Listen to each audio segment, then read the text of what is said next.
This is Ben Davison. Subscribe to Stephen Icons. Alright everyone, hope you're all doing fantastic and looking forward to your weekend. And I hope you have a good one. Now there's an article here and I'll put it in the description box for you guys. And the headline reads that Deontay Wilder sends a chilling warning to Tyson Fury. Very, very chilling. I'm sure Tyson is lying in bed at night, can't sleep because of Deontay Wilder's words. But we're going to get straight into it as to what Deontay Wilder had to say. Tyson Fury is very vulnerable. When he gets hit on the chin, it's a wrap. Otto Wallin was doing a great job up to that point, especially when he cut him over the eye. I thought he was going to get the stoppage. It looked like it was 3 inches wide and 2 inches deep.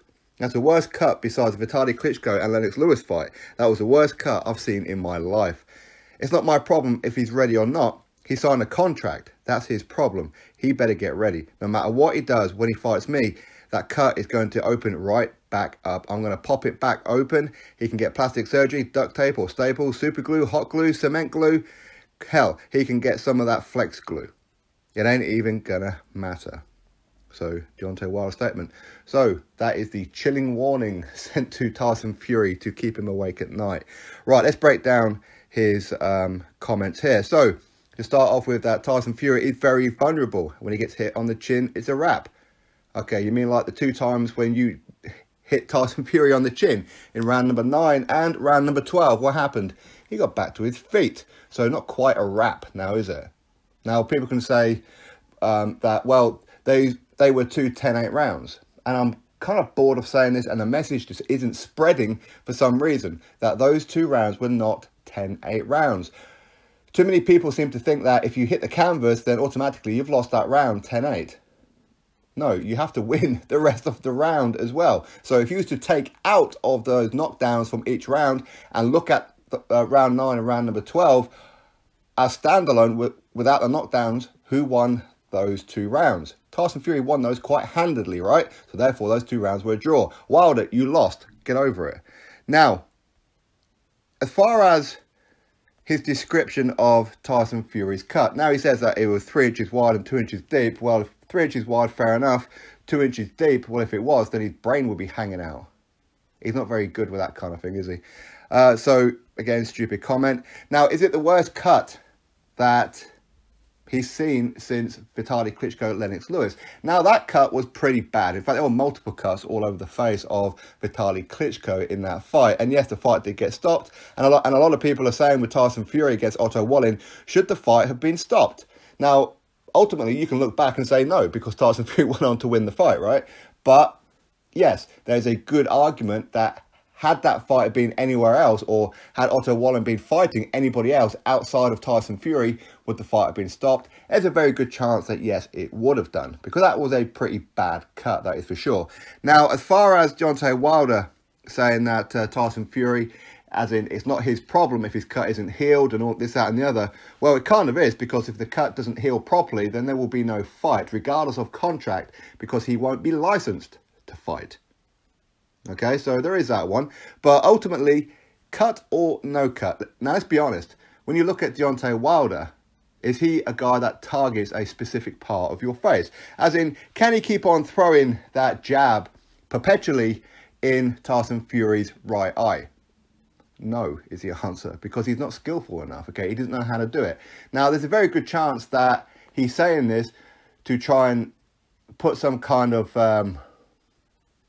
bite in Tyson Fury's mind, if you like, that, well, that Wilder, he's going to keep on trying to open up that cut, so therefore I'm going to defend that one and then forget about the right hand coming through, okay? So it could be a psychological thing, but and let's be honest, Wilder is not very good at psychological warfare, is he? In fact, every time him and Tyson Fury have been on the stage, Wilder has lost handedly in the battle of verbals, okay? Much like he did physically as well. So Wilder is not known as a boxer. He's known as a one-punch knockout artist. And it's one hell of a trick, let's be honest. But as far as boxing skill, can he throw that jab and target it and this, that, and the other? No, of course he can't. He's far too old to change who he is. He could start off a couple of rounds that way, for sure. But after a while, when things don't quite go his way, he will revert to type, to use a Tony Bellew expression. That's what Deontay Wilder does. His boxing skill is not that much better than an amateur. In fact, there's probably a lot of amateurs that have a better boxing skill and better boxing IQ than Deontay Wilder. Look at some of his fights. Look at him versus Arthur Spilker. He's the only man I've ever seen punch the canvas. And when he's not punching the canvas, he's trying to punch the lights. So this is how bad he is. So therefore, and I'm saying this not necessarily as a negative toward him, even though it is, it's a case of he cannot target a cut. Wilder lives in his own little bubble where the rest of the world is not invited in, as in the reality of the world. Because when you look at, say, even Deontay Wilder's comments after the Tyson Fury Otto Wallin fight, where he said that Tyson Fury is not the same kind of fighter. I do this to people I end career, so Tyson Fury will never be the same because of our fight. You see, all he wants to do every single time is big up himself. That's all he wants to do, is talk about me, talk about me, talk about me, in the hope that others, people will start saying it. And you know none of it's true when he talks about how he's the baddest man on the planet when nobody else is saying it. Okay, so that's when you know it just ain't true. Nobody is afraid of Wilder. Wilder is afraid of so many people. He has ducked so many fights. And I know Wilder fans, okay, I know I've just made you touch your female feelings right there, and you could get all upset and sport icons on the matchroom payroll, or that kind of thing, because you can't argue the point. He has consistently ducked fighter after fighter after fighter. He could have fought Vitaly Klitschko. No, he didn't want to do it. In fact, he waited for Vitaly Klitschko to vacate the belt and then went after Bermane Stiverne on 33 fights. So 33 fights before he became world champion. Tyson Fury just had his 30th. And yet he's already been a unified champion, already went to America and done Wilder. Wilder, who turned down $100 million to fight Anthony Joshua recently. Deontay Wilder, who verbally agreed a $15 million flat fee to come to the UK and fight Anthony Joshua, and then refused to sign the contract. See, so there's always something. It's always somebody else's fault. It's never Wilder's fault. Much like, even though he's managed by Shelly Finkel, much like Shelly Finkel managed Vladimir Klitschko, Wilder didn't want to make the Vladimir Klitschko fight. Yet Tyson Fury had to come along and do it. Anthony Joshua had to come along and do it because Wilder didn't do it. And this is my whole point, that Wilder talks a lot, but don't do a lot. In fact, he's going to be taking on a guy that nobody wants to see anymore.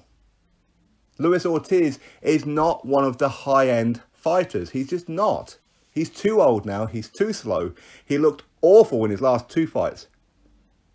And yet he's going to rematch him. For what reason?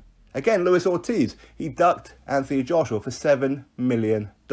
So essentially, this is a battle of the Anthony Joshua duckers. True? Yes? Again, Wilder fans don't like hearing it, but facts are facts, all right?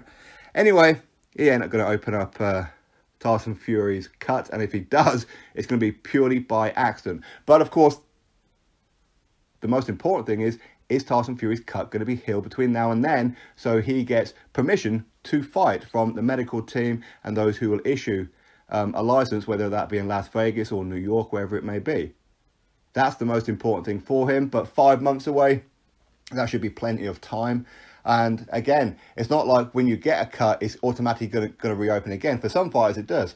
But when you look at Vitaly Klitschko, did you ever see really a fight after that his cut really started opening up again? No, you didn't. And I'm pretty sure that Tyson Fury is going to have the best medical treatment through stitches or any kind of surgery that could potentially be needed, but apparently it's not needed because it was a pretty clean cut.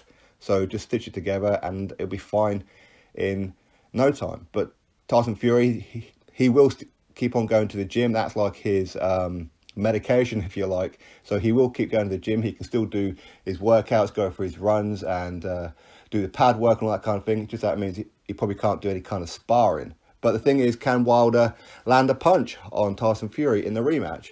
If Tyson Fury is anywhere even close to where he was with Vladimir Klitschko, hell no. This is going to be a 12-round victory for Tyson Fury. You know it is. Anyway, Wilder, of course, living in his little bubble. I'm going to do this, I'm going to do that. And actually, he won't do none of it. First things first, he's got to get past Luis Ortiz, which I fully expect him to do so. But yeah, listen, it's boxing. You never know. Maybe that old man is going to have one last hurrah. Who knows? Anyway, drop your thoughts below about it. Click thumbs up, subscribe. Catch you all on the next video.